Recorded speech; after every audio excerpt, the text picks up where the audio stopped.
Neste momento, no santo dia de Deus, vamos curvar nossa fronte e falarmos com o nosso Criador. Nosso querido Deus e amantíssimo Pai que estás nos céus e nos ouves agora. Muito obrigado por mais um sábado em nossas vidas. Muito obrigado pela oportunidade que ainda temos de pregar a Tua palavra com relativa liberdade. Prepara-nos para os dias que estão à nossa frente, conforme a Tua vontade. Em nome de Jesus. Amém. Amém. Muito bem, queridos, nós estamos mais uma vez com vocês.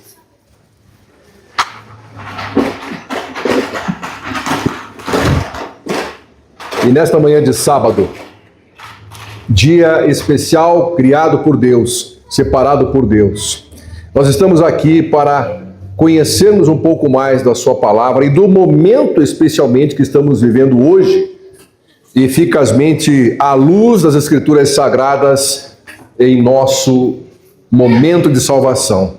Quero pedir à equipe técnica lá que nos coloque a primeira imagem, por gentileza, aqui no telão. Eu quero que vocês olhem para esta imagem e vamos conversar agora sobre efetivamente o que ela significa. Nós temos aqui a informação de dados colocados como impressionantes, mostrando que o cristianismo está em crescimento nos Estados Unidos. Vocês notam ali que as vendas de Bíblias tiveram um aumento de quase 42%, isto só neste ano. Nós temos ali downloads de aplicativos cristãos, quase 80% de aumento só neste ano. Nós temos ali também streamings de música cristã, mais de 50% de aumento este ano. E eu pergunto, isto é bom ou não? É bom? Quem acha que é bom e tem certeza, levanta a mão. Quero ver. A maioria da igreja acha que é bom. Ótimo. Próximo slide lá, por gentileza, queridos. Olhem aí. Está em inglês, mas basicamente fala ali para lembrarmos do sábado. A pergunta que importa nos fazer é qual sábado? O sábado bíblico? O quarto mandamento da lei de Deus? Ou seria esse um falso sábado, transferido do sétimo para o primeiro dia da semana? Bem, infelizmente este é o sábado espúrio. Esse é o movimento Sabbath Green, como se fala em inglês, um sábado verde, que está justamente com esse crescimento do reavivamento cristão nos Estados Unidos, promovendo justamente um dia separado na semana para que as famílias cristãs adotem como dia oficial de descanso e de convivência especial com as famílias. Que dia será este? Infelizmente, ainda é o primeiro dia da semana. Portanto, notem que o reavivamento cristão, a princípio uma ótima notícia, talvez pelo conhecimento que esta igreja detém do cumprimento de profecias de Apocalipse 16, Apocalipse 13 especialmente, talvez não seja uma notícia tão auspiciosa, tão interessante, porque nós sabemos que isto levará a um bloqueio econômico mundial, como nós nunca conhecemos antes da história da humanidade, bloqueio econômico mundial este somente possível agora, em um mundo digitalizado, em um mundo que nós encontramos efetivamente preparado, pronto para que tudo seja rápido e tudo faça parte de um monitoramento mundial que nós nunca antes, eu repito, tivemos condições tecnológicas de ver no mundo, mas hoje nós temos. E a esta igreja, meus queridos, em especial, eu faço questão de destacar neste próximo slide que nós vamos mostrar a vocês, por gentileza, que a equipe técnica nos coloque lá. Ellen White, a quem foi dado o dom de profecia de Apocalipse 19:10, escreveu: grandes mudanças estão prestes a ocorrer no mundo. Os acontecimentos finais serão rápidos. Tudo configurado para um mundo digital. Tudo configurado para um mundo onde a inteligência artificial se faz presente e de uma maneira instantânea. Não se tem mais noção do que é o mundo analógico hoje em dia. Até por que razão nenhum de nós aqui, pelo menos os mais antigos como eu, talvez, não é, irmão Pelé, tenham lembrança ou ideia de que um dia nós seríamos movidos a um dispositivo tecnológico que inclusive faz ligações telefônicas, né? Mas ele faz muito mais do que isso. Aposentou calculadoras, aposentou filmadoras, aposentou máquinas fotográficas, chama-se de telefone celular, mas como eu disse, ele faz inclusive ligações telefônicas, mas muito mais do que isto. Nesta etapa, os acontecimentos serão muito rápidos, eles estão acontecendo. No nosso próximo slide, eu chamo a atenção de vocês, queridos, para esta imagem projetada e peço à igreja que tem Bíblia em suas mãos, abra lá em Apocalipse capítulo 17, o mais complexo de todos os capítulos da Bíblia, segundo a maioria esmagadora dos teólogos cristãos.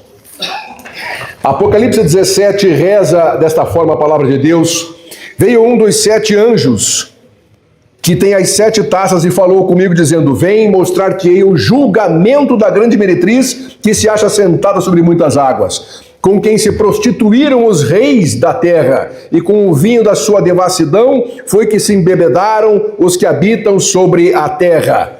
Transportou-me o anjo, isso o apóstolo João escrevendo, em espírito a um deserto, e vi uma mulher montada numa besta escarlate, besta repleta de nomes de blasfêmia e com 7 cabeças e 10 chifres. Achava-se a mulher vestida de púrpura e de escarlata, adornada de ouro, de pedras preciosas, de pérolas, tendo na mão um cálice de ouro transbordante das abominações e com as imundícias da sua prostituição. Versículo 5 diz assim: na sua fronte achava-se inscrito um nome, um mistério: Babilônia, a grande, a mãe das meretrizes e das abominações na terra.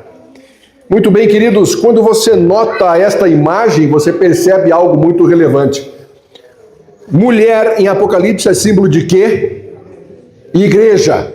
Besta ali, símbolo de uma potência, ora de caráter político, ora de caráter religioso. Mas como a mulher está montada em cima da besta, o que significa isto? Que a mulher comanda a besta. Prestem bem atenção, a figura do Apocalipse é muito clara.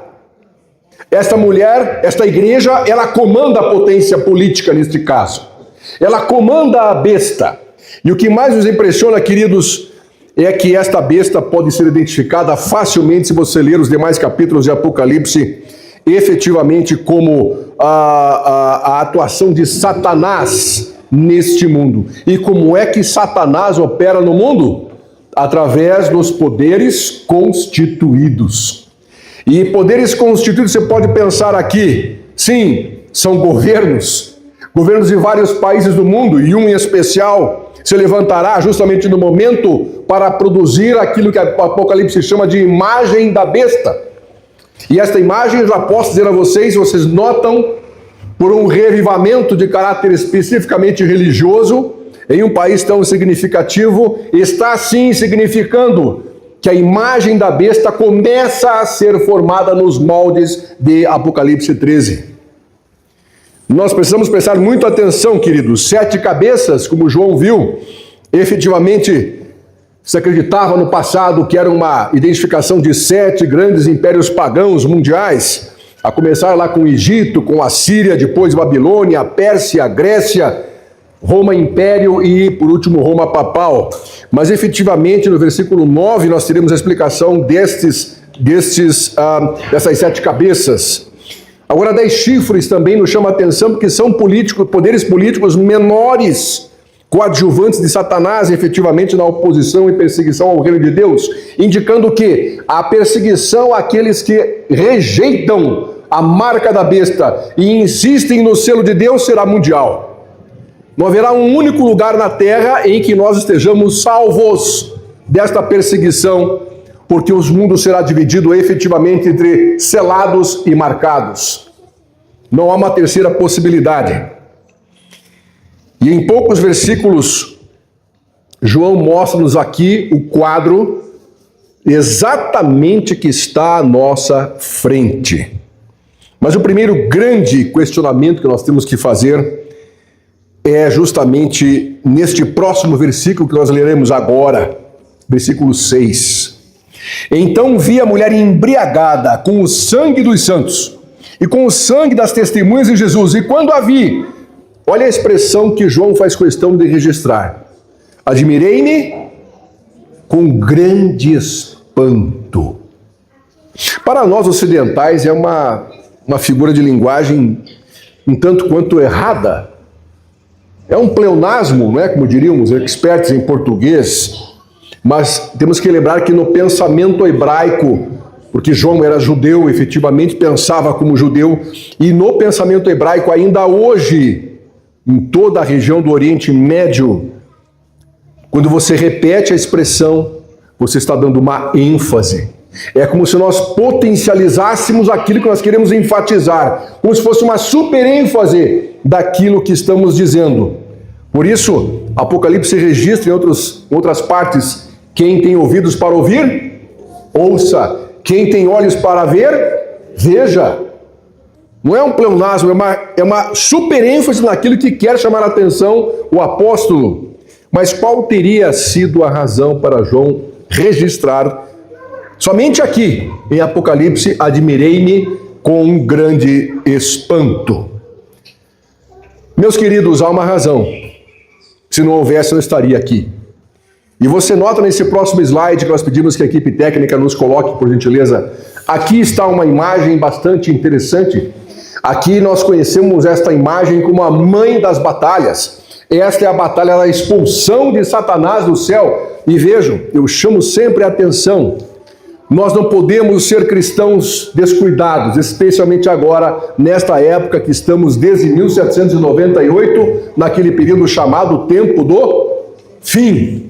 Porque o pecado, por incrível que pareça, surgiu no local mais improvável, o céu. E vou dizer uma coisa, este ser, ele trabalhou, mas trabalhou tanto que ele conseguiu enganar a terça parte dos anjos no céu. Então imagine o que ele pode fazer hoje, 6.000 anos depois do pecado estar empurrando o ser humano para uma menor condição cognitiva, para uma menor condição de vida, para uma menor condição de saúde. O que ele pode fazer depois de 6.000 anos de trabalho com o ser humano que se acha autossuficiente e que não depende de Deus?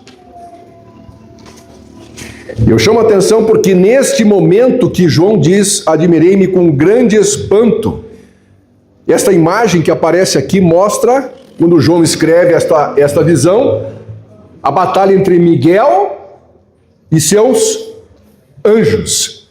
Miguel é uma palavra hebraica que se pronuncia até hoje como Michael.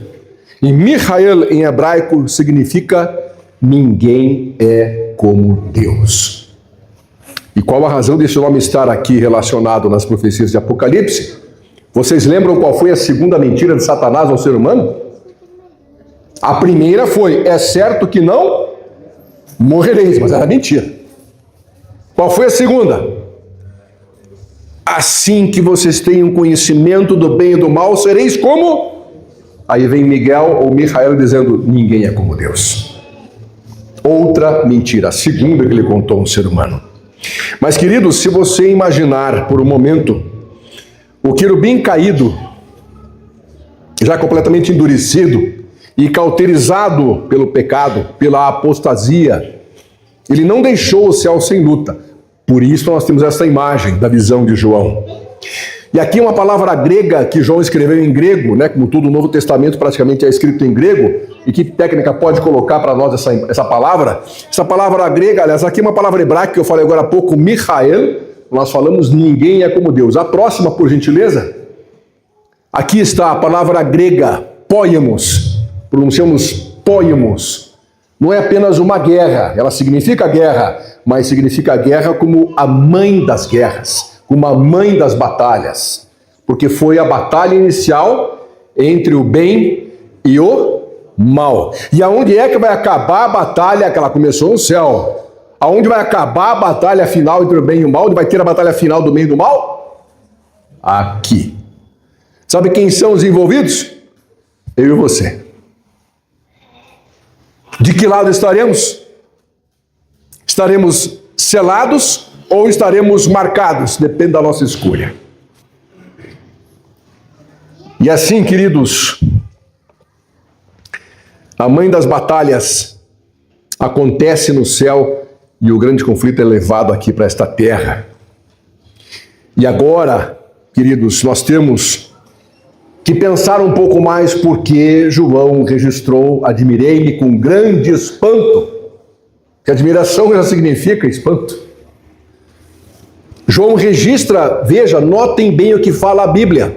João registra, admirei-me com grande espanto, como já disse, uma única vez na palavra de Deus, e é esta vez em que ele assim se pronuncia. Mas por que ele faz isto? Olhe um pouco para trás no livro do Apocalipse e você verá que João já tinha visto uma outra imagem. Tem um próximo slide lá, por gentileza? João teve esta visão aqui. João teve a visão das 7 últimas pragas. João viu pessoas mordendo-se de dor, viu úlceras malignas, viu pedras caindo, talentos de 45 quilos, viu o mundo sendo assolado com sangue como de morto, muitos locais do mundo sofrendo pragas diferenciadas. Mas apesar de ver esta cena com pessoas literalmente se consumindo pelas pragas, ele não escreveu, admirei-me com grande espanto, conquanto a visão tenha sido bárbara, seguramente, queridos. Aliás, pedras, eu mencionei 45 quilos, na verdade, as últimas pesquisas arqueológicas em Israel apontam que, de fato, o peso relatado nesta época aqui era de que cada pedra pesasse 59 quilos.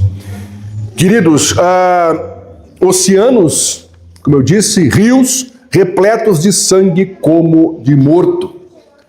Mas João disse o que em relação a isso? Ele apenas relata a visão.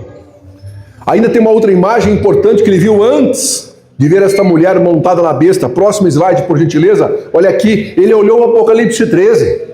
Ele olhou a visão de uma besta que surge no mar e outra besta que surge da terra. E ele vê justamente que disto sai um decreto mundial de inoperância, de invalidação da lei de Deus com relação ao 4º mandamento, e que esse decreto impõe uma sanção.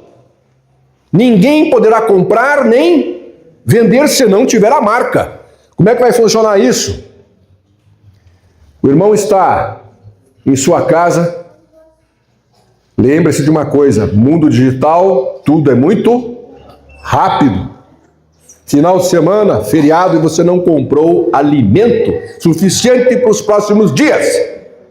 E aí vem uma situação destas, rápida, como Ellen White viu e escreveu, acontecimentos rápidos. E aí você está sem alimento em casa para as próximas 24 horas.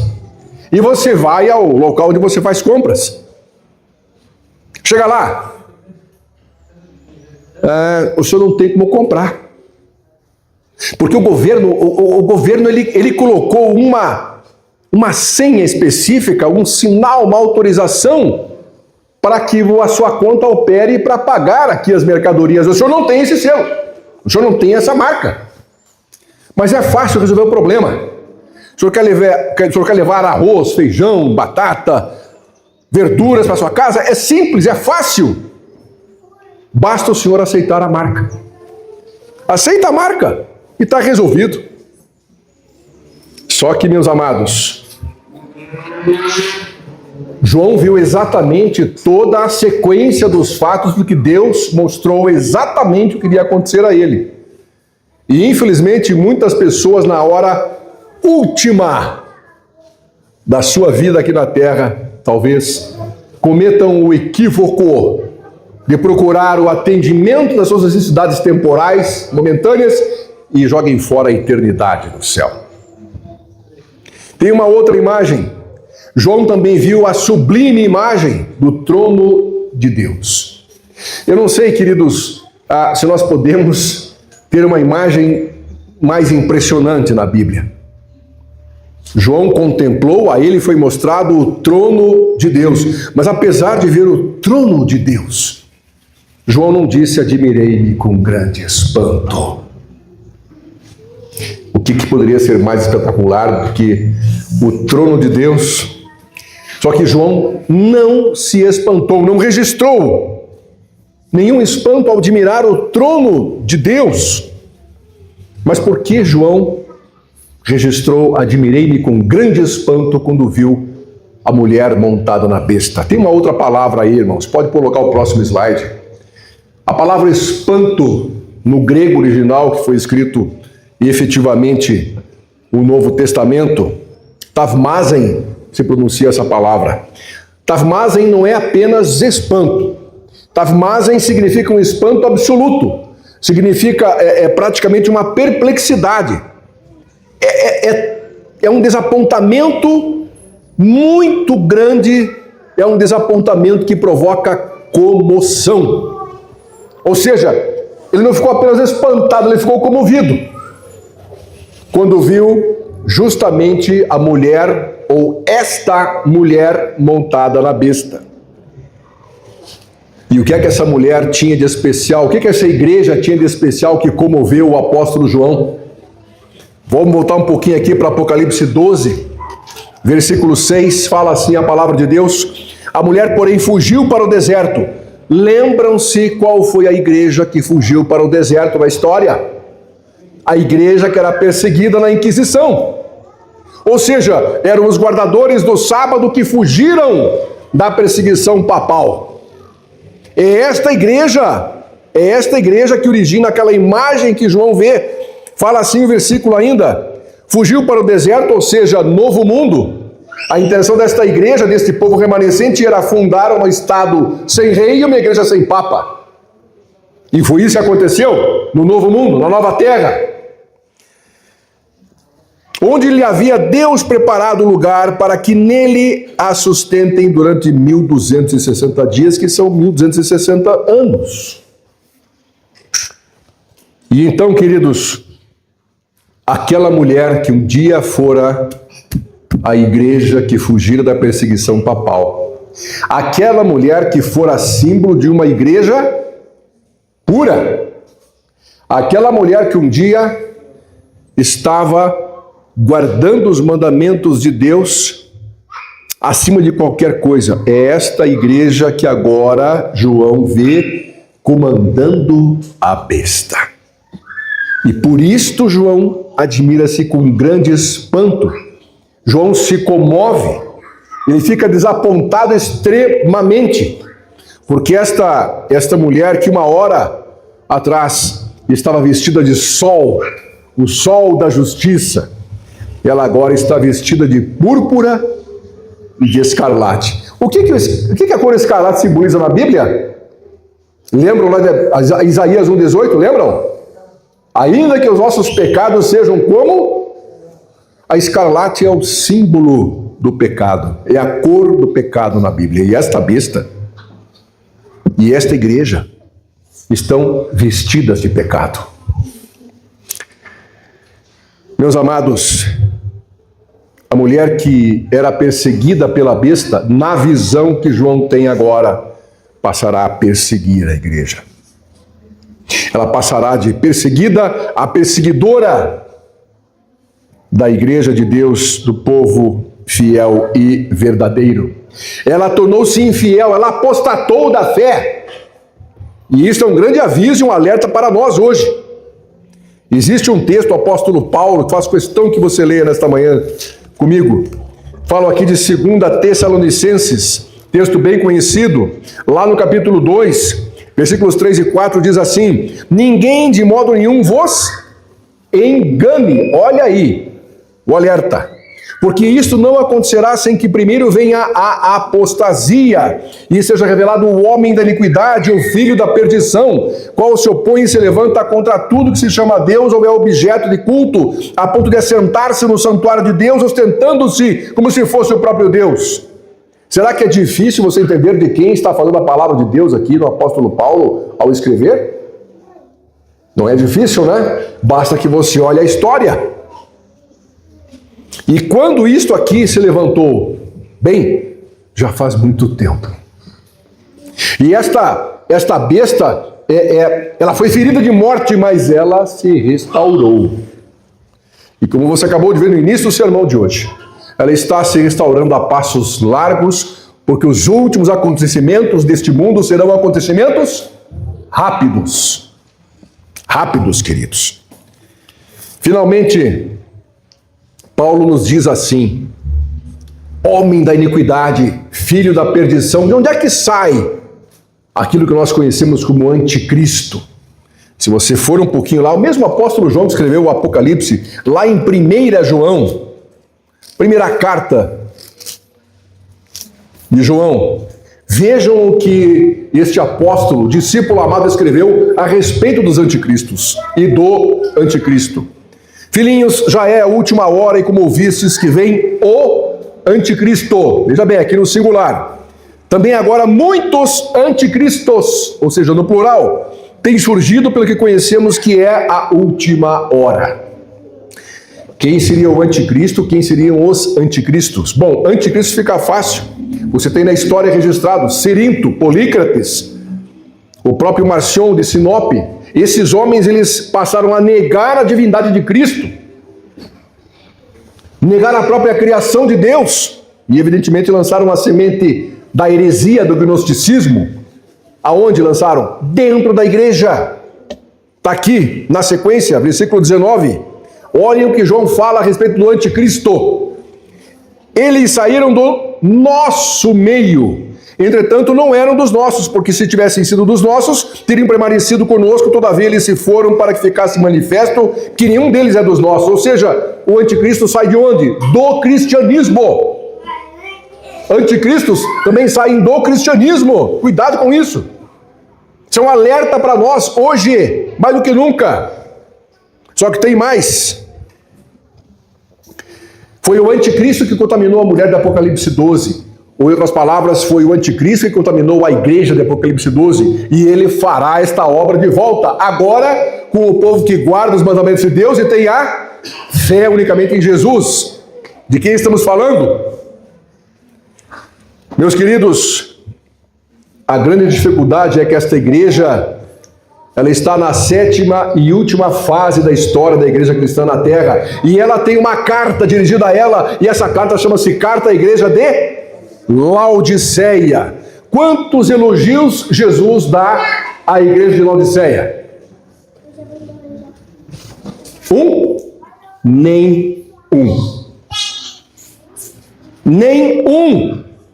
Quantas reprovações ele faz à igreja de Laodiceia? Muitas! Inclusive que esta igreja se acha rica. E o que mais? Abastada, poderosa. No entanto, perante Deus, ela é pobre, miserável, cega e nua espiritualmente. A igreja nunca teve tanta estrutura como tem hoje. A igreja nunca foi tão rica materialmente como ela é hoje. Mas espiritualmente ela está perdida. Porque Jesus diz que está a ponto de vomitá-la da sua boca. Isso é um alerta para mim, é um alerta para vocês. E agora, queridos, nesta mesma carta Jesus escreve, Paulo, João, todos os apóstolos disseram a mesma coisa, conquanto com outras palavras. Mas aqui, João repete a mesma teologia, dizendo que Jesus está à porta. E ele escreve, eis que estou à porta e... Por que ele está à porta e bate? Porque a porta do nosso coração está fechada. Fechada. Fechada com o mundanismo, com preocupações deste mundo, fechada com o que eu acho que é certo, o que não acho que é certo, fechada porque nós estamos pensando muito mais no amanhã do que no futuro da eternidade, conquanto nós estejamos hoje do lado de cá da eternidade, Deus nos quer do lado de lá da eternidade. Porque nós somos criados eternos, para sermos eternos. Infelizmente, houve um acidente de percurso. E aí eu quero fazer, para terminarmos aqui, queridos, uma pergunta a vocês. Há quanto tempo nós estamos esperando a volta de Jesus? Quanto tempo? Quanto tempo? Eu ouvi 2000 anos? Quem tem 2000 anos aqui? Acho que ninguém, né? Aqui você precisa entender o seguinte. Nós estamos esperando Jesus voltar há muito tempo, mas eu e você estamos esperando Jesus voltar há algumas décadas, alguns de nós, não há 2000 anos. Ninguém aqui tem 2000 anos de idade. E por que eu estou dizendo isso? Porque não levará mais 2000 anos para ele voltar. Não levará.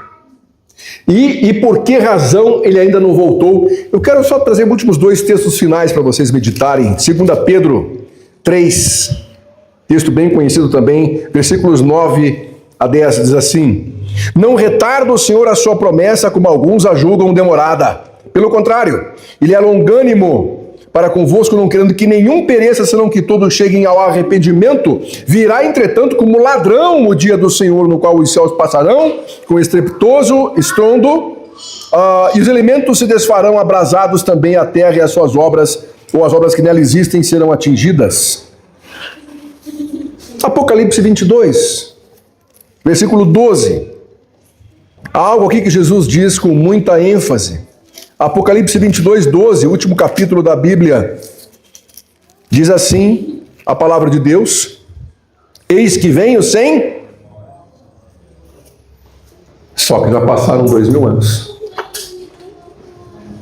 Por que ele não voltou ainda?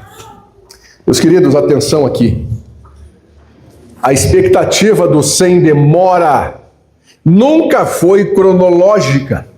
No sentido de profecias, nós temos marcadores do tempo que Deus chama de profecias na Bíblia, e essas profecias estão em alta velocidade de cumprimento, porém, nunca houve uma indicação de que nós devêssemos aguardar um momento na cronologia das profecias.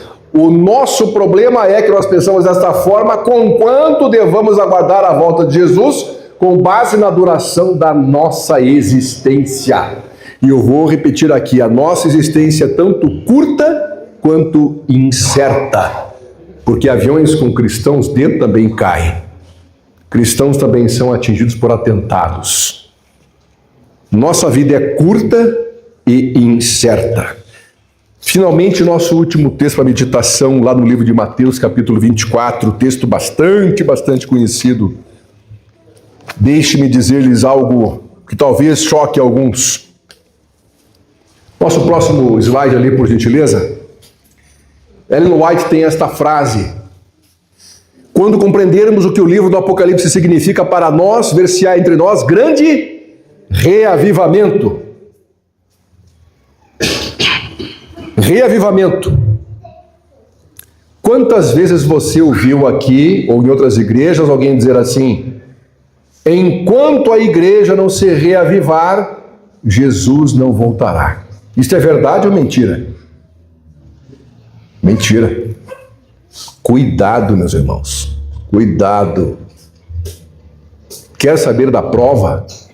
Mateus 24, versículo 36, palavras do Senhor Jesus.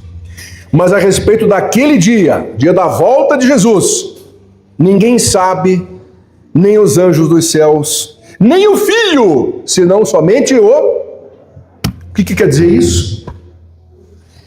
Quer dizer que Deus já tem um dia com hora preparado, estabelecido para a volta de Jesus. Esteja a igreja revivada ou não, estejamos preparados ou não. Já tem um dia predeterminado por Deus aqui. Foi isso que Jesus falou. Não creia em nada diferente disso, são palavras de Jesus. O momento exato já está predeterminado por Deus. Quando ele chegar, Jesus volta. Não importa a condição em que você esteja, infelizmente. Se estiver preparado, está eternamente salvo. Se estiver despreparado, está eternamente perdido. Por fim, você lembra aquela estátua de Daniel 2? Que era uma prova, mas eu vou dar.